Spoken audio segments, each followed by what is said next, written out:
ጋይስ ጆን ዳንኤል ከተፈታ በኋላ የፖስታቸው ቪዲዮዎች ላይ የሚገራርም ኮሜንት ተጽፎ አይቼ ነው ማለፍ አልቻልኩም። ለማንኛውም ቪዲዮ ነሳይቻችሁ። አይ ለነገሩ አጥፍቶታል ጋይስ፣ አመለጠኝ ለጥቂት ስክሪንሻት ላረግ ስልኮ ነው ቪዲዮን ፕራይቬት ያደርግ። አንዱ ግን አለ ምንድን ነው ያሉት? አርሰናል ግን እስካሁን ዋንጫ አልበላም ልንገር ብዬ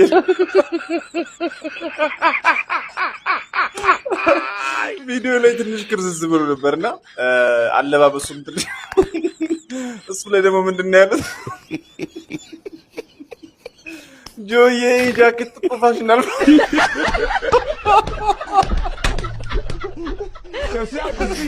አንዱ ደግሞ ምን አለ?